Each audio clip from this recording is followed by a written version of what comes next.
देखिए हमारे pie chart chapter में सबसे पहला सवाल क्या है। देखो पाई चार्ट जो होता है, पाई चार्ट के अंदर आपको जो ये चार्ट दिया रहता है ये दो तरीके से दिया जा सकता है। एक तो प्रतिशत के रूप में दिया जा सकता है और एक आपको डिग्री के रूप में दिया जा सकता है। एक सिंपल सी बेसिक बात आपको पता होना चाहिए कि जब डिग्री के रूप में दिया जाता है तो जो संपूर्ण होता है वो 360 डिग्री होता है। भाई संपूर्ण जो होता है वो जो टोटल है, टोटल योग कितना है वो 360 डिग्री है, ठीक है ना। और जब अपने को प्रतिशत के रूप में दिया रहता है तो प्रतिशत में संपूर्ण जो होता है वो 100% के बराबर होता है, ठीक है ना। चलिए सिंपल सी बात। दिए गए पाईग्राफ में एक मकान के बनाने में किए गए व्यय का ब्यौरा है। एक मकान को बनाने में कहाँ कहाँ क्या क्या खर्चा हुआ वो बताया गया है। इस निर्माण में टोटल इकाई दई सैकड़ा हज़ार 10,000 लाख 6 लाख रुपए का खर्चा हुआ है। तो ग्राफ का अध्ययन करके आप सवालों का उत्तर दीजिए। तो चलिए हम ग्राफ का अध्ययन करते हैं और सवालों का उत्तर देते हैं। तो हमारा जो पहला सवाल हमसे पूछ रहा है क्या है, ध्यान से देखिए। हमारा पहला सवाल हमसे पूछ रहा है कि सीमेंट के मद पर कितने किए गए व्यय की धनराशि कितनी है। मतलब आपने सीमेंट पर कितने रुपए खर्च किए वो आपसे सवाल पूछना चाह रहा है, ठीक है भाई। सीमेंट कितना है देखिए ज़रा, सीमेंट है 72। तो 72, अब सिंपल सा देखिए, अगर आप डायरेक्टली सोचे तो 360 का 10% कितना होता है भाई। 360 का 10% होता है 36 डिग्री, और 72 है मतलब 36 दूना 72 मतलब 20%। तो ये 72 किसको बता रहा है, 20% को बता रहा है। तो 20% मतलब 6 लाख का 20%, 6 दूनी 12, तो 6 दूनी 12 मतलब ये रहा आपका उत्तर। और फिर भी आप करना चाहें तो देखिए ध्यान से, 72 कितने में से, 360 डिग्री में से, तो 6 लाख में से कितने होंगे, ये लिख दिए 6 लाख, ठीक है ना। 36 एकम 36, 36 दूना 72, 2 एकम 2, 2 पंजे 10, 1.2, 1.2 लाख। 1.2 लाख का मतलब कितना होता है, 1.2 लाख का मतलब होता है 1,20,000 रुपये। सिंपल, ठीक है। चलिए बात करी जाए हमारे अगले सवाल की। क्या हमारा अगला सवाल देखिए जरा ध्यान से। अगला सवाल यह है, मजदूरी पर मद पर व्यय की धनराशि इस्पात पर आय व्यय की धनराशि से कितनी अधिक है। मतलब मजदूरी पर इस्पात से कितने रुपए ज़्यादा लगे हैं। तो इस्पात पे कितने लग रहे हैं, इस्पात पे लग रहे हैं 54, और मजदूरी पे कितने लग रहे हैं 90। घटा लीजिए तो आएगा 36, 36 मतलब 10%। कुल व्यय का 10% उत्तर है। इसकी तो जरूरत ही नहीं थी, इसमें कुल व्यय का 10% उत्तर है। सीधा सीधा आप बता सकते हो भाई। कैसे, ध्यान से देखो, इधर देखो ध्यान से। हमें प्रतिशत के रूप में पूछा है, मजदूरी कितनी है, मजदूरी है 90। इस्पात पर कितना है, इस्पात पर है 54, घटाओगे तो कितना आ जाएगा 36। 36 क्या है डिग्री में, 36 डिग्री है। 36 कितने में से है, 360 में से। आपको प्रतिशत याद करना है, प्रतिशत किस में से होता है, 100 में से। आप काटोगे तो कितनी बार कट जाएगा, 10% आ जाएगा। बात समझे आप भाई। आपने 100 से गुणा क्यों किया, 100 से गुणा किया क्योंकि आपको प्रतिशत याद करना था, है ना। और ये जो 36 है वो 36 किस में से है, 36 360 डिग्री में से है।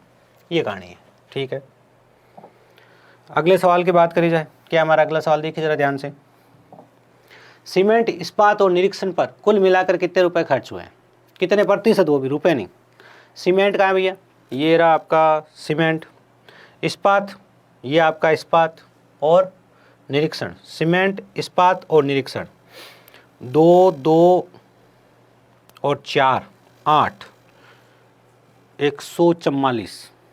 देख लीजिए। अच्छा 54 बताओ कितना हो गया, पहले 72। सीमेंट हो गया 72, 20%, ये रहा, ये तो हो गया 20%, ठीक है। 54 मतलब हो गया आपका 18 36 18 54 15%। 54 कितना हो गया आपका 15%। तो ये भी 54 है, ये भी 15% हो गया।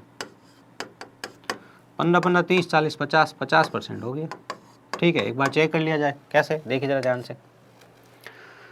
100 50 50 100 100 और 180 180 360 में से 50% होगा। सिंपल सी बात है भाई। 180 कितने में से, 360 में से, 100 में से कितना होगा, 100 में से होगा 50%। तरीका कुछ भी हो, ठीक है। चलिए अगले सवाल की बात करी जाए। सरल सवाल है वैसे ये। मजदूरी की मद पर व्यय की गई राशि निरीक्षण पर की गई राशि से कितनी अधिक है। तो बताओ मजदूरी पर, बताओ मुझे। मजदूरी पर की गई सर 90 और निरीक्षण पर 54, तो 36, 10%। 10% कितना हो गया इसका, 10% कितना हो जाएगा, 6 लाख का 10% 60,000। कैसे, ये आपका मजदूरी 90 और ये आपका कितना हो गया 54। अंतर कितना आ गया, अंतर आ गया 36। ये 36 किस में से हैं, 360 में से। आपको राशि निकालनी है, टोटल राशि कितनी है, टोटल राशि 6 लाख है। तो ये कितनी आ गई आपकी, ये देखो ध्यान से, 1/10 0.6 लाख, मतलब 0.6 लाख का मतलब हो गया 60,000 रुपये। और आपको पूरी गणना करनी है तो यहाँ पे ही 6 लाख लिख दो पहले से ही, तो पूरी गणना हो जाएगी। ठीक है, ज़्यादा टेंशन की कोई चीज़ थी नहीं इसमें। डायरेक्ट कैसे देखा मैंने, इन दोनों में अंतर कितने का है, 36 डिग्री का। 36 डिग्री किसके बराबर होगा, 10% के, तो 6 लाख का 10% कितना होगा, 60,000। चलिए अगला सवाल, दिया गया पाई चार्ट किसी शहर में विभिन्न व्यवसाय में लगे मजदूरों के भागों को प्रदर्शित करता है। इस चार्ट का अध्ययन करके नीचे दिए गए प्रश्नों का उत्तर दीजिए। मतलब ये बता रहा है कि वाणिज्य क्षेत्र में 115 डिग्री है, ये मजदूरों की संख्या बताई जा रही है।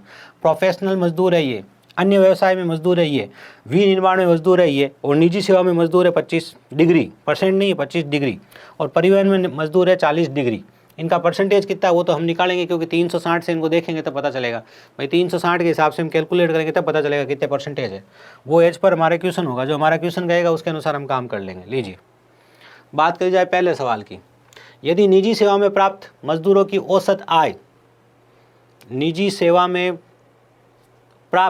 सेवा से प्राप्त मजदूरों की औसत आय परिवहन से प्राप्त औसत आय की दुगनी हो, तो इन व्यवसाय से प्राप्त आय का अनुपात क्या होगा। समझे आप, सवाल सुन लीजिए, पहले सवाल समझ लीजिए फिर उत्तर की बात करी जाए। आय का औसत क्या होगा। सवाल ये कह रहा है निजी सेवा से प्राप्त मजदूरी की औसत परिवहन से प्राप्त मजदूरी की औसत से दुगनी है। मतलब जो मजदूर निजी सेवा में है, उनको जो आय मिलती है वो ज़्यादा मिलती है, डबल मिलती है। किससे, परिवहन वालों से। सवाल समझ लो पहले, फिर पूरी बात समझ में आ जाएगी कि परिवहन वालों से इनको मजदूरी डबल मिलती है। कहानी ये है, समझे। औसत मजदूरी, समझे आप। औसत आय मतलब रोज की आय, कुल आय नहीं, रोज की आय। ये आय इनकी डबल है, किनकी, निजी सेवा वालों की। अब मुझे बताओ आप टोटल आय कैसे निकालोगे। ये जो औसत आय है ये तो रोज की मजदूरी हो गई। मैं कहूँ आपकी औसत आय है वो क्या है, वो आपकी रोज की मजदूरी है। तो आप टोटल आय कैसे निकालोगे, ध्यान से देखो आय कैसे निकालोगे। आय आप ऐसे निकालोगे, ध्यान से सुनना, और अपने को तो अनुपात ही निकालना है यहाँ पे, ओरिजिनल राशि भी नहीं निकालनी। आय आप हमेशा ऐसे निकालते हो, लोग कितने हैं और प्रत्येक व्यक्ति को कितनी मजदूरी मिल रही है, उससे आप गुणा कर लोगे तो क्या निकल जाएगी, आय निकल जाएगी। भाई इस क्षेत्र से आय कितनी हुई कैसे पता चलेगा। कैसे, यहाँ 40 मजदूर काम करने गए थे, ठीक है, एक मजदूर को 200 रुपये मिले थे, तो टोटल आय कितनी हुई, टोटल आय 8,000 हुई। ये उदाहरण आपको समझ में आ जाना चाहिए अगर आपको ये सवाल समझना है तो। मजदूर कितने गए थे, 40, एक को कितने मिले, 200, टोटल आय कितनी हो गई, 8,000। यही कॉन्सेप्ट यहाँ लगा है। तो बस आपको आय बतानी है। तो पहले हम निजी सेवा में आय बता रहे हैं। अब निजी सेवा में मजदूर कितने हैं, सर मजदूर तो नहीं पता, मजदूरों का अनुपात बता सकता हूँ। कैसे, मजदूर देखो सर, निजी सेवा में आपके 25 हैं, लो 25 है, इनको मिलने वाले आय डबल है, तो इनकी आय, ठीक है ना। ये मान लिया इनकी संख्या और ये मान लिया इनका आय, क्योंकि इसको अनुपात के रूप में लिखना है। अब परिवहन के अंदर लिखते हैं, लो परिवहन में मजदूर कितने हैं, देखो जरा ध्यान से। परिवहन में सर मजदूर जो है वो 40 है, लेकिन आय जो मिलती है उनको एक ही है। 25 दूना 50, 25 दूना 50, 40 से कम 40, 5:4 क्या हो गया, इनको मिलने वाली आय का औसत है। ये कार्य अपने को करना था। आई होप बात आपको समझ में आ गई है। कॉन्सेप्ट लगाना था इस सवाल में, बड़ा ही अच्छा कॉन्सेप्ट था कि आय क्या होती है, वो कितने लोग हैं, उनको औसत मजदूरी या औसत आय उनकी कितनी है उससे गुणा करोगे तब आपको लोगों की टोटल आय पता चलेगी। ठीक है सर। आगे, यदि निजी सेवा में लगे व्यक्तियों की संख्या 2110 हो तो परिवहन में लगे व्यक्तियों की संख्या कितनी होगी। ठीक है सर, निजी सेवा में हमारे यहाँ 25 है, भाई निजी सेवा में हमारे यहाँ कितने हैं, 25। परिवहन में ज्ञात करने हैं, परिवहन में 40 है, लो 40 से गुणा कर दो, सिंपल। 5×25, 5×8 40, ठीक है सर। 5×5, 5 दूनी 10, 8 दूनी 16, 216 × 16, तो 16 × 16 होता है 256, 16 दूना 32, 33 34, 3456। C is the right answer. ठीक है, सिंपल सा सवाल था ये, तो बेसिक अनुपात का सवाल था। ठीक है, चलिए। यदि मजदूरों की कुल संख्या 10% बढ़ा दी जाए, मजदूरों की कुल संख्या, जितने भी मजदूर हैं उनकी संख्या को 10% बढ़ा दिया जाए, तथा अगले वर्ष वाणिज्य में मजदूरों की संख्या 15% कर दी जाए, तो उस वर्ष पाई चार्ट में वाणिज्य का समीपवर्तीय केंद्रीय कोण कितना होगा। देखो भाई एक बात सिंपल से बता दूं, मजदूरों की संख्या को 10% बढ़ाने से तो कोई फर्क पड़ेगा नहीं पाई चार्ट के ऊपर। क्यों? आपने मजदूरों की संख्या 10% सब में ही बढ़ाई है ना, जो बढ़े हैं वो सब बढ़े हैं। यूँ तो है नहीं कि आपने सिर्फ वाणिज्य विभाग को बढ़ाया है। फिर ये कह रहा है कि वाणिज्य में मजदूरों की संख्या 15% कर दी जाए। तो अगर वाणिज्य में मजदूरों की संख्या 15% कर दो, इसका फायदा क्या, मतलब क्या? तो कुल मिला के क्या है ये सवाल है ना, ये सवाल सिस्टमेटिक नहीं है, सवाल अधूरा है। इस सवाल को आप छोड़ दीजिए, लेफ्ट द क्वेश्चन। ठीक है, क्यों? क्योंकि क्वेश्चन अनकम्प्लीट है। इसका आंसर आप कह सकते हो कि आंकड़े अधूरे हैं। इसका उत्तर क्या है? इसका उत्तर है आंकड़े अधूरे हैं। यहाँ क्या कहना चाह रहा है समझ में ही नहीं आ रहा है। यूँ नहीं है किताब में आंसर दिया था आप भी चिपका दो। ओरिजिनल बात देखा जाए तो यहाँ कॉन्सेप्ट क्या है पता ही नहीं चल रहा है, इसलिए आंकड़े अधूरे हैं। ठीक है ना, ये इस सवाल का उत्तर है। चलिए, यदि वाणिज्य से प्राप्त आय ठीक है, परिवहन से प्राप्त आय से दुगनी हो तो इन व्यवसाय में औसत आय का अनुपात क्या है? सवाल को ध्यान से समझना भाई, इस बार क्या कह रहा है, पिछले सवाल का उल्टा। इस बार औसत आय आपसे पूछी है। इस बार क्या पूछी है आपसे? औसत आय। तो अब मुझे बताओ, आपको थोड़ी देर पहले सिखाया था, क्या सिखाया था? आपको सिखाया था एन क्या है? एन लोगों की संख्या, एन लोगों की संख्या है, इंटू एन इंटू लोगों की संख्या इंटू उनकी औसत आय। एन इंटू औसत आय से क्या निकलेगा? से कुल आय निकलेगी। एन इंटू औसत आय से कुल आय निकलेगी। ठीक है सर, अभी आपको सिखाया था, कैसे सिखाया था कि मान लो 40 लोग हैं, ठीक है, एक जने की मजदूरी एन क्या है? 40 लोग हैं, औसत आय क्या है? 200 है, एक जने को औसत 200 रुपये मिलते हैं, तो 40 जनों को मिलाकर कितने मिलेंगे? 8000 रुपये मिलेंगे। मिलेंगे कि नहीं मिलेंगे? बस यही उदाहरण मैं काम में ले रहा हूँ, ध्यान से समझना कैसे ले रहा हूँ। इस बार औसत आय का अनुपात पूछा है, पिछली बार आय का अनुपात पूछा था, पिछली बार इसका अनुपात पूछा था, इस बार इसका अनुपात पूछा है। ये बात समझनी बहुत जरूरी है। ठीक है, चलिए, पहले इसने वाणिज्य कहा तो ऊपर वाणिज्य के लिए लिख देते हैं। वाणिज्य से प्राप्त आय परिवहन से प्राप्त आय की दुगनी है, तो पहले ऊपर तो वाणिज्य लिख देते हैं, ऊपर तो लिख दिया वाणिज्य, और नीचे लिख देते हैं हम क्या? परिवहन। ठीक है ना, ऊपर तो वाणिज्य के लिए लिख देते हैं एन इंटू औसत। ठीक है, तो एन क्या है वाणिज्य में? वाणिज्य में एन क्या है? वाणिज्य में एन 115। अब आप कहोगे सर यहाँ 115 लोग कहाँ दिख रहे हैं आपको? ये तो 115 डिग्री कह रहा है। अरे भाई मुझे 115 लोग नहीं दिख रहे हैं यहाँ पे, लेकिन मुझे 115 लोगों से मतलब क्या है? मुझे तो वाणिज्य और परिवहन, देखो वाणिज्य और परिवहन का अनुपात क्या है लोगों का, क्योंकि मैं जब ऊपर लिखूंगा वाणिज्य वाले लोग एन और नीचे लिखूंगा क्या? परिवहन वाले लोग, है ना, तो मुझे तो इनका अनुपात चाहिए ना, तो मुझे इनकी वास्तविक संख्या से मतलब ही नहीं है, और उत्तर भी अनुपात में निकालना है। तो ये 115 लोग नहीं है, ये 360 का 115 डिग्री है, ये 360 का 40 डिग्री है, लेकिन ये n1/n2 अगर देखा जाए तो ऐसा ही तो निकलेगा। तो हमें तो अनुपात से ही मतलब है, समझे आप? ये कहानी है। तो चलो इसको थोड़ा सा सॉल्व कर लो, आगे ले जाएंगे इसे। 5 से काट लो, 23 पंजे 115, 5 आटा 40, 23/8 आ गया ये। तो देखो ऊपर तो लिख दिया n लोगों की जगह, इसकी जगह 23 लोग, और यहाँ लोगों की जगह 8 लोग। वाणिज्य वालों की मजदूरी अपने को, औसत आय अपने को पता करनी है, तो यहाँ वाणिज्य वालों की औसत आय लिख दिया वाणिज्य, और यहाँ परिवहन वालों की जगह लिख दिया परिवहन। और इसने सवाल ने क्या दे रखा, ध्यान से देखो, वाणिज्य से प्राप्त आय परिवहन से प्राप्त आय, वाणिज्य से प्राप्त आय परिवहन से प्राप्त आय से दुगुनी है, तो ये वाणिज्य वाली दुगुनी है, तो इसको 2 से गुणा कर दो, इसको 1 से गुणा कर दो। भाई ये इसका आय होगी ना, इसको गुणा करने से इसकी आएगी, इसको गुणा करने से इसकी आय आएगी। ये कह रहा है ये वाली आय दुगनी है, तो यहाँ तो 2 लिख दिया, यहाँ 1 लिख दिया, क्योंकि हमें तो अनुपात के रूप में लिखनी है, सिंपल सी बात है। अब आप देखो जरा वाणिज्य और इसका अनुपात क्या आया। ये 23 तो आपका उधर चला जाएगा, भाई परिवहन आपका उधर चल जाएगा। लो एक बार लिख देते हैं, वाणिज्य बट्टा परिवहन बराबर, यही तो उत्तर है बस। 2 ऊपर चला गया 16 और 23 नीचे आ गया, तो 16:23 आपका उत्तर आ जाएगा। 16:23 आपके सवाल का क्या होगा? उत्तर होगा 16:23। 16:23 ए इज द राइट आंसर। बिल्कुल, बात समझ में आ गई होगी, सिंपल सी बात है। एन इंटू औसत आय बराबर आय होगी। एन ये 23 है, अनुपात के रूप में लिखा, और इसकी जगह 8 लिख दिया। वाणिज्य की आय पता नहीं, परिवहन की आय पता नहीं, ये आय दुगनी है इसलिए 2 लिख दिया, 1 लिख दिया। वाणिज्य बटा परिवहन औसत आय का अनुपात आ जाएगा, 8 ऊपर चला गया, 16 हो गया, 23 नीचे आ गया, तो 16:23 आपके सवाल का उत्तर आ चुका है। शहर में निर्माण फैक्ट्री में कुल कितने प्रतिशत मजदूर काम करते हैं? निर्माण फैक्ट्री का है भैया, वी निर्माण, ये रहा निर्माण फैक्ट्री में 85, तो 85% में कितना हो जाएगा? 85 डिग्री है 360 में से, 85 कितने में से हैं? 360 में से, इंटू कर लो 100, ये आपको ज्ञात करना है, ठीक है सर। अब इसको देखूँ मैं ध्यान से, 36 दूना 72, 20% ज़्यादा है और 20% से एक ही उत्तर है।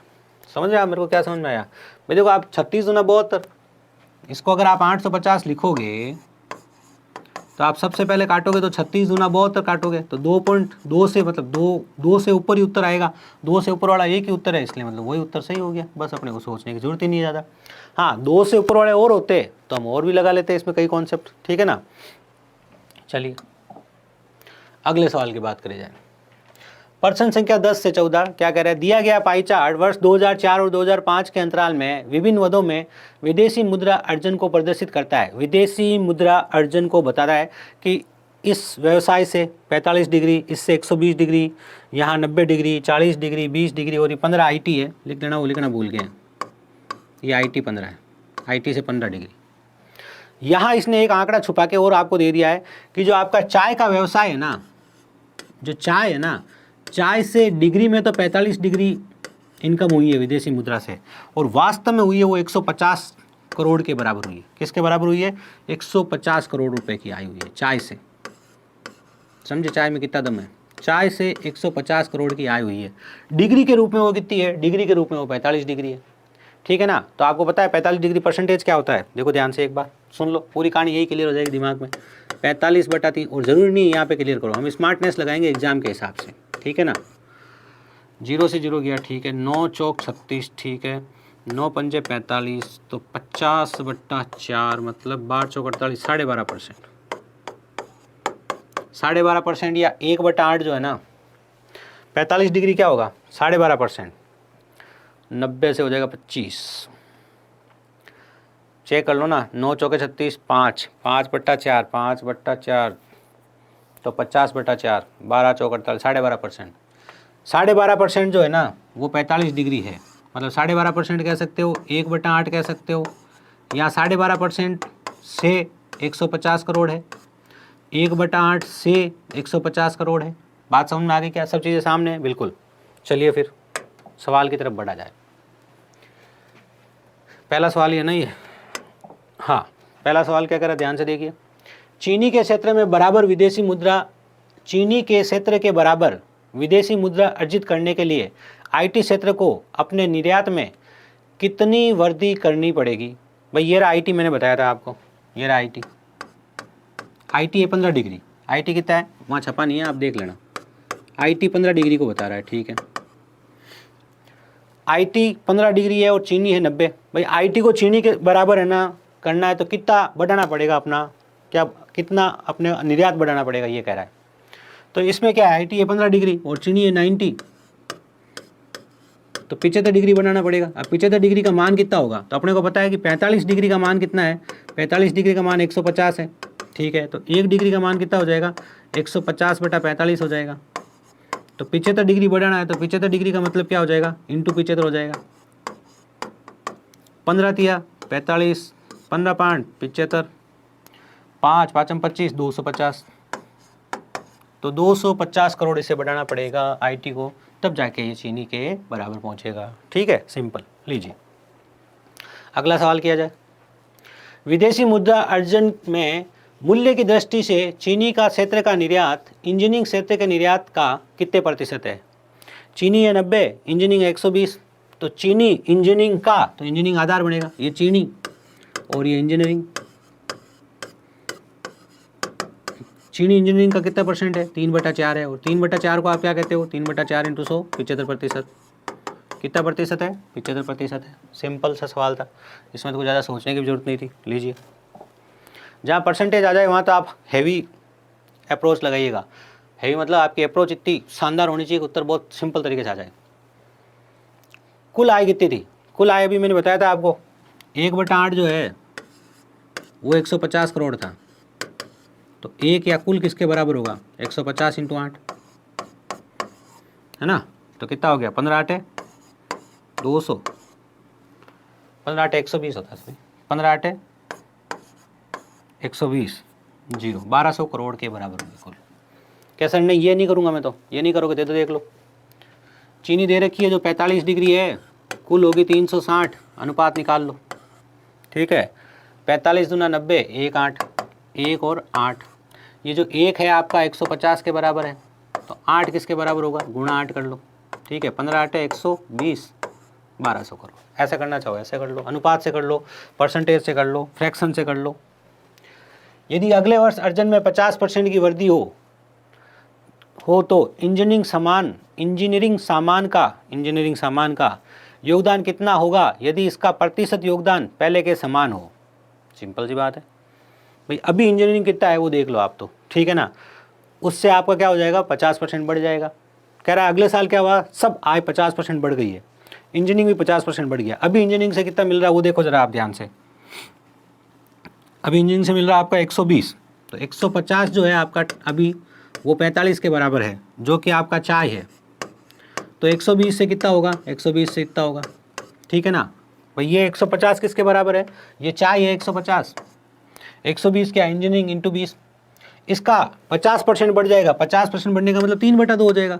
कोई चीज़ का 50% बढ़ने का मतलब क्या होता है, वो 3/2 हो गई। समझे कि नहीं समझे, आपके पास 100 रुपये, 50% बढ़ गया, 50% को बोलते हो 1/2, और 1/2 की वृद्धि हो जाने का मतलब है 2 पे 1 की वृद्धि, तो कितना हो गया 3/2, तो 3/2 का मतलब कितना हो गया, 100 से कितने रुपए हो गए, 150 रुपये, सिंपल, ठीक है। तो ये आपका उत्तर है। अब ध्यान से देख लीजिए, उत्तर निकाल दीजिए। 15 एकम 15, 15 तिया 45, ठीक है, 3 दूनी 6, 6 दूनी 12, तो 3 दूनी 6, 0 0, 600 करोड़ रुपए क्या होगा, इसका होगा, जो भी होगा, ठीक है ना। सिंपल बातें हैं, टेंशन मत लीजिएगा। दूसरा तरीका, कई तरीके हैं, मतलब अनाप शनाप क्या बताऊँ मैं आपको तरीके, तो 1/8, ये है आपका 1/8, कौन, ये आपका 1/8 है, और ये क्या दिख रहा है, ये आपका 1/3 दिख रहा है। 120/360 करो, 12 36, 1/3 मतलब 8:3, तो जो आपका 150 जो है वो 3 के बराबर है, मैंने गलती से बता दिया, 150 3 के बराबर है, तो 8 किसके बराबर होगा, यदि इसका 3/2 निकालना तो किसके बराबर होगा, ये लो 4, 15 चौके 60, 600 करोड़ आपका आंसर है। ये कार्य आपको करना था, ठीक है। अगले सवाल की बात की जाए तो क्या कह रहा है, यदि चमड़े के निर्यात मूल्य में 10% की कमी आई है तो मूल्य की दृष्टि से इसका योगदान कितना होगा। देखिए 10% की कमी आ गई। अब 10% की कमी आई, पहले 40 था, 40 डिग्री था, पहले क्या था, 40 डिग्री था। 40 डिग्री के अंदर अगर 10% की कमी आ गई है तो कितना हो गया, 36 डिग्री हो गया। सिंपल सी बात है ना। 36 डिग्री का मतलब तो 10% हो गया। या फिर आप ऐसा देख लीजिए, चाय है, चाय अपने को पता है वो 45 है, और ये कितना है, ये 36 है। 9 चौके 36, 9 पंजे 45। चाय कितनी भैया, चाय 150 है, और 150 किसके बराबर है, 5 के बराबर है, तो ये 4 है। अब 4 किसके बराबर होगा, 5 तिया 15, 3 चौक 12, 120 करोड़ के बराबर होगा। किसके बराबर होगा, 120 करोड़ के बराबर होगा। तो सी इज़ द राइट आंसर, ठीक है। चलिए अब हमारे सामने एक नया सवाल है, ठीक है। तो नए सवाल के अंदर घुसा जाए। एक संस्था के विभिन्न विभागों में कार्यरत कर्मचारियों के प्रतिशत का विवरण दिया गया है। भाई कुल कर्मचारी तो है 1800। सवाल क्या कह रहे हैं, ध्यान से सुन लो। 1800 कर्मचारी है।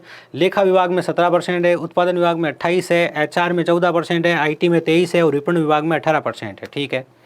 और इस हर विभाग में महिला और पुरुषों की जो संख्या है उसका अनुपात आपको ये दे दिया गया है, ठीक है ना। एक तो ये आंकड़ा क्या बता रहा है, ये तो बता रहा है कि किस विभाग में कितने प्रतिशत लोग हैं, और ये आंकड़ा बता रहा है कि हर विभाग में महिला और पुरुषों का अनुपात क्या है, या पुरुषों और महिलाओं का अनुपात क्या है, ठीक है सर। सवाल समझ में आ गया। चलिए, विपणन विभाग में कार्यरत पुरुषों की संख्या कितनी होगी। तो पहले विपणन विभाग में कार्यरत लोग कितने हैं वो देखना पड़ेगा। विपणन विभाग कहाँ है, विपणन विभाग ये रहा, 18%। 1800 का 18%, 18 × 18 324 डायरेक्ट पता चल रहा है। बाकी आपको क्या करना है, ध्यान से देखो। विपणन विभाग में 18% है ना, ये 18%, 18/100, 18% है विपणन विभाग में। कितने में से, 1800 में से। तो ये हो गई इसके लोगों की संख्या। समझे कि नहीं समझे, वापस सुन लो। 1800 का 18% पहले तो इसमें लोग हैं, तो आप निकाल लो। 1800 का मतलब गुणा 18/100, ये तो हो गए कुल लोग। लेकिन अपने को निकालने पुरुष, क्या निकालने इसमें, पुरुष। विपणन विभाग कहाँ है भैया, विपणन विभाग ये रहा। इसमें पुरुष कितने हैं, 7, कितने पे, 12 पे। भाई पुरुष है 7, महिलाएं हैं 5, तो टोटल पुरुष कितने हैं, 7, कितने पे, 12 पे। तो 7 पुरुष है, कितने पे, टोटल कुल 12 पे। भाई कुल तो 12 होगा ना। पुरुषों की संख्या कितनी होगी, 7/12, महिलाओं की कितनी होगी, 5/12, सिंपल। तो अब इसमें क्या है, ध्यान से देखिए आप, 0 0 से 0 0 काट दिया आपने। 6 दूनी 12, 6 तिया 18, ठीक है सर। 2 एकम 2 और 2 नम 18, ठीक है।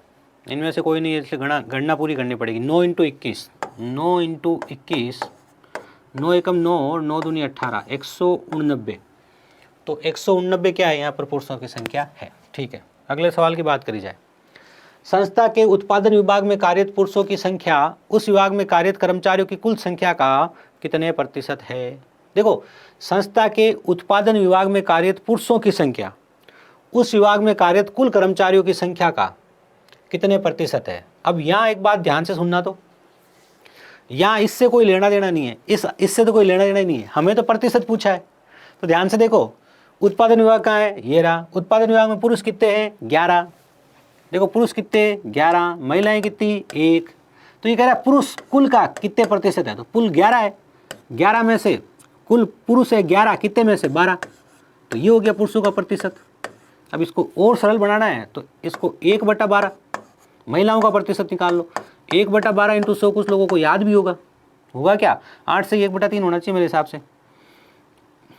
8 से 1/3, 8 से 1/3 प्रतिशत क्या है, महिलाएं हैं। तो पीछे बचेंगे वो पुरुष होंगे, तो पुरुष कितने होंगे, तो पुरुष हो गए आपके 91.2/3%। तो पुरुष कितने हो गए, 91.2/3%।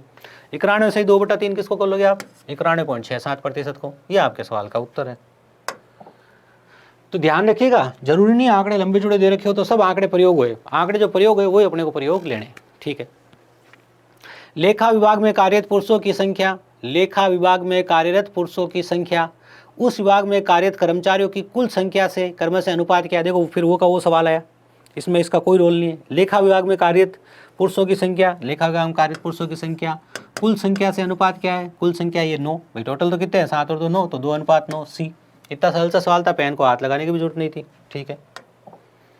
संस्था के HR विभाग में कार्यरत महिलाओं की संख्या, ठीक है, तथा उस विभाग में कार्यरत कर्मचारियों की कुल संख्या से अनुपात क्या है। वो इतना सरल सवाल वापस, भाई HR विभाग में कार्यरत महिलाएं कितनी है, HR विभाग में कार्यरत महिलाएं 3 है और कुल लोग कितने हैं, कुल लोग 4 है, तो 3:4, बस अपने और कुछ पूछा ही नहीं।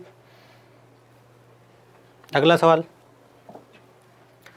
संस्था के IT विभाग में कार्यरत महिलाओं की संख्या, IT विभाग में कार्यरत महिलाओं की संख्या तथा संस्था के सभी विभागों में कार्यरत कुल कर्मचारियों की संख्या, संस्था के सभी विभाग में कार्यरत कर्मचारियों की कुल संख्या का लगभग कितने प्रतिशत है। तो ये भी सरल सवाल है, ज़्यादा भारी सवाल नहीं है। क्यों, पहले देखो IT विभाग में महिलाएं देखो कितनी है आप, तो पहले देखो IT विभाग में टोटल लोग कितने हैं। IT विभाग में 23% लोग हैं, ठीक है, 23/100 इंटू 1800, ये 1800 का 23% लोग है इसमें से। बात समझे कि नहीं समझे। IT विभाग में 1800 का 23% लोग है, ध्यान से सुनना, 1800 का 23% लोग है IT विभाग में। तो 1800 इंटू 23/100। अब इसमें से महिलाएं कितनी है, महिलाओं के बारे में बात कर रहा है, महिलाएं कितनी है। IT में महिलाएं है 4/9। IT में महिलाएं कितनी दिख रही है, IT में महिलाएं दिख रही है 4/9, बिल्कुल सर। अब हमें कुल कर्मचारियों के साथ इनका प्रतिशत देखना है, तो कुल कर्मचारी कितने हमें पता है 1800, ये हमने कुल कर्मचारियों का अनुपात लिख दिया। ये तो हमने लिख दिया IT में महिलाएं और ये हमने लिख दिया कुल कितने हैं 1800। देखो ध्यान से, 1800 से आपका 1800 कट गया, तो अब क्या है, बस जो कटे उसको काट लो, नहीं कटे वो कोई बात नहीं। ये आपका 25 बार कट रहा है, ठीक है। तो यहाँ तो आ गया 23 और यहाँ आ गया 25 नम 225। गलत तो नहीं काट लिया, गलत तो मतलब यूँ कोई क्या होता है ना, कई बार जितना नहीं काटना होता उतना काट लेते हैं। 25 नम 225, ठीक है। अब ये जो 23 है ये आपका 225 का कितना परसेंट है ये बताना है। तो 10% से ज़्यादा है, इसमें क्या है, लगभग 10% है। क्योंकि देखो 225 का 10% कितना होगा, 225 का 10% होगा आपका 22.5, होगा कि नहीं होगा। और ये 22.5 से 0.5 है, मतलब 10% से थोड़ी सी ज़्यादा है, तो लगभग कितना परसेंट है, लगभग 10% है। अपने को बहुत सिंपल सी गणना करनी पड़ी। देखो हमने ज़्यादा कोई लंबी चौड़ी गणना नहीं पड़नी। 1800 का 23%, उसका 4/9 महिलाएं हैं, ठीक है। कुल लोग जो है वो 1800 है, पहले से ही दे रखा है। 1800 से 1800 कट गया, 25 23 23/925 23/225, 225 का अगर 10% देखो तो 22.5 होता है। तो ये उत्तर है। क्यों, क्योंकि 10% के आसपास में और कोई उत्तर दिया हुआ नहीं है, ठीक है। 20 से 24। अगला सवाल क्या है, दिए गए पाई चार्ट में 3000 विद्यार्थियों की नौकरी के लिए, ये 3000 विद्यार्थी है टोटल, ठीक है, और 3000 विद्यार्थियों की नौकरी के लिए ए से एफ तक समूहों में प्लेसमेंट दिखाया गया है। इसका अध्ययन करें तथा दिए गए प्रश्नों के उत्तर दीजिए। इसका अपने को अध्ययन करना है और दिए गए प्रश्नों का अपने को उत्तर देना है, ठीक है। अब देखो भाई A B C D E F में कितने वो परसेंट लोग हैं वो बता दिया यहाँ पे। बहुराष्ट्रीय कंपनियों में जो महिला और पुरुषों का किस अनुपात में, औसत वेतन 5 लाख रुपए और अधिक में, स्थानीय संगठनों में, राष्ट्रीय संगठनों में प्लेसमेंट नहीं हुआ और पाठ्यक्रम में उत्तीर्ण नहीं हुए का अनुपात ये दे रखा है पुरुषों और महिलाओं का, और इनकी संख्या का अनुपात यहाँ दे रखा है, और टोटल लोग है वो 3000 है, ठीक है। ये जानकारी सवाल ने दे दी है। अब सवाल में आगे बढ़िए, क्या करें, कितनी महिला विद्यार्थियों का बहुराष्ट्रीय कंपनियों में प्लेसमेंट हुआ। बहुराष्ट्रीय कंपनियों में प्लेसमेंट कितना हुआ, बहुराष्ट्रीय कंपनियां है ए कितना है 20%, तो पहले 20%, तो 3000 का 20%, 3000 का 20% है जो ए के अंदर कुल प्लेसमेंट है, तो 3000 का 20% कितना हो गया 600। इसमें से महिलाएं कितनी है, महिलाएं हैं 2/3, महिलाएं कितनी है 2/3, तो 2/3 कितना हो गया 400, तो 400 महिलाओं का प्लेसमेंट हुआ है। और यहाँ कह रहे हैं 400 ऑप्शन में देंगे नहीं, तो इनमें से कोई नहीं सही उत्तर हो जाएगा, ठीक है, आई होप सो। चलिए अगला सवाल, कितने विद्यार्थी पाठ्यक्रम में अनुत्तीर्ण रहे, तो अनुत्तीर्ण वाले एफ वाले हैं भाई। एफ कितना देखो तो एफ है 10%, टोटल विद्यार्थी 3000 है, और 3000 का 10% कितना हो गया 300, 3000 का 10% कितना हो गया 300। यह आपके सवाल का जवाब है।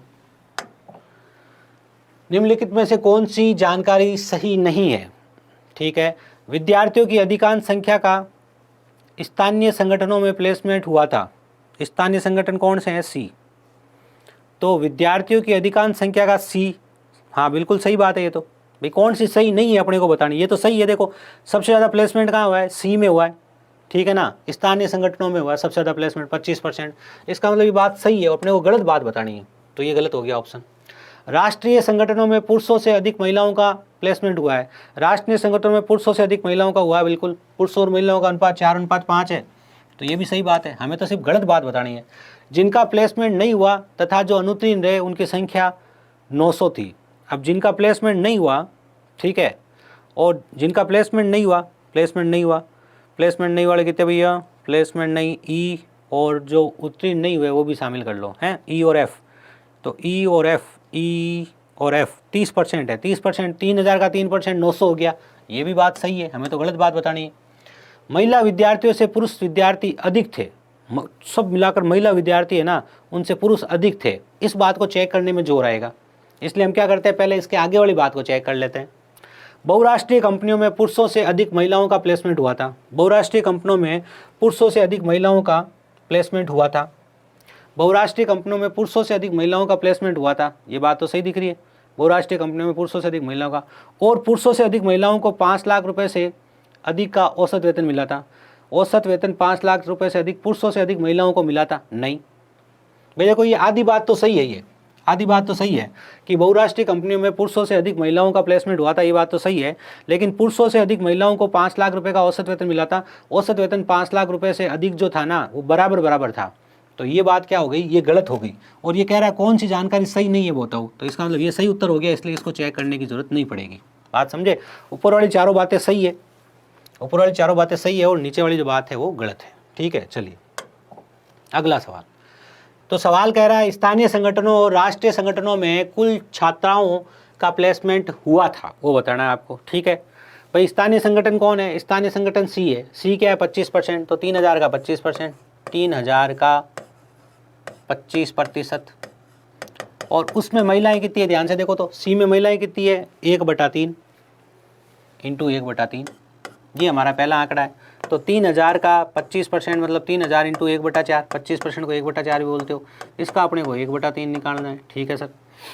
3 से अपना ये 3 एक बार कट गया, 25 चौके 100, तो 25 और 0 250, ठीक है सर। अगला क्या देखो ध्यान से, 3000 का अगला क्या भैया, अगला क्या है, अगला राष्ट्रीय संगठन डी है अपना, राष्ट्रीय संगठन डी है 15%, तो 3000 का 15%, तो 3000 का 15% और इंटू क्या है इसमें महिलाएं कितनी है 5/9, 5/9, ठीक है। तो 3000 इंटू 15/100 इंटू 5/9। लो इतनी सिंपल सी गणना है और कुछ नहीं। 0 0 से पहले 0 0 काटो, 3 50 और 1 10, ठीक है। 5 25, ये भी 250, तो 250 कितना हो गया 250 हो गया 500। स्थानीय संगठनों में कितने छात्राओं का प्लेसमेंट हुआ था, तो इसमें हुआ इतनी छात्राओं का प्लेसमेंट हुआ था, ये हुआ था 500 का। 500 ऑप्शन में है नहीं इसलिए ई को हम कर देते हैं सही उत्तर, ठीक है। चलिए, महिलाओं तथा पुरुषों का क्रमशः अनुपात कितना है। महिलाओं और पुरुषों का अनुपात मतलब इस बार टोटल अपने को निकालना पड़ेगा, टोटल निकालना पड़ेगा कितनी महिलाएं हैं कितने पुरुष हैं। तो दोनों में से एक निकाल लेते, बाकी तो 1800 है अपने को बताइए, तो निकालना पड़ेगा इस बार, निकाल लेते। चलो, पुरुषों के आंकड़े कम दिख रहे हैं तो महिलाओं कम दिख रहे हैं, कोई ऐप कर लो जो करना है उसमें से, कोई दिक्कत नहीं है। चलो ए को देखते सबसे पहले, अब थोड़ा फास्ट कर लूँ क्या, ठीक है कर लो सर। ए 20%, 3000 का 20%, 600 लोग हैं, 600 में से पुरुष कितने हो गए 200, पुरुष निकाल रहा हूँ भैया, तो ए में पुरुष दिख गए मुझे 200, 600 का 1/3, ठीक है। बी में कितने हैं ध्यान से देखना, बी में 3000 टोटल है, 3000 का 10% 300, 300 में से पुरुष कितने हैं आधे 150, लो बी में 150 पुरुष है, अभी तक तो दिक्कत आई नहीं। सी में 25%, तो 3000 का 25% हो गया 750, और 750 में से पुरुष कितने हैं 500, 2/3, 750 का 2/3 कितना हो जाएगा 500। फिर डी है 15%, 3000 का 15% हो गया, अब 450, 450 में से पुरुष कितने हैं 450 का 4/9, तो 360, 450 का 4/9, 9 पंजे 45, 5 चौक 20, 200 है ना भाई। 450 का 4, हाँ तब तभी तो 20 और 25 होंगे ना, तभी तो 4 और 5 होंगे, ठीक है बिल्कुल 200। ई, हाँ भाई पास नहीं होने वालों, नहीं ई तो प्लेसमेंट नहीं हुए वो है। ई है 20%, 600, 600 में से पुरुष कितने होंगे 7/12, तो 600 इंटू 7/12, 12 पंजे 60, 7 पंजा 35, 350, 350। एफ फेल होने वाले 300, उसमें से 200 लड़के हैं, 2/3, 200। अब कुछ नहीं, अपने को टोटल करनी है, 200 और 300 500, 600 700, 700 और 700 1400, एक 1500 और एक 1600, 1600 दिख रहे हैं लड़के। 1600 अगर लड़के हैं तो 1400 लड़कियां होनी चाहिए। 1600 अगर लड़के हैं तो 1400 लड़कियां होनी चाहिए, तो लड़कियां हो जाएगी 1400 और 1600 हो जाएंगे लड़के, तो 7/8 क्या हो जाएगा हमारा उत्तर हो जाएगा, अगर हमने कोई गड़बड़ नहीं करी है तो, ठीक है।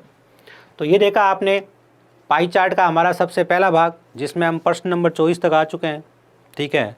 उम्मीद करता हूँ इसमें आपने काफ़ी बातें सीखी है और इनको सीख के आप परीक्षा में अच्छी अप्रोच के साथ अच्छे सवाल करके आएंगे। जय हिंद।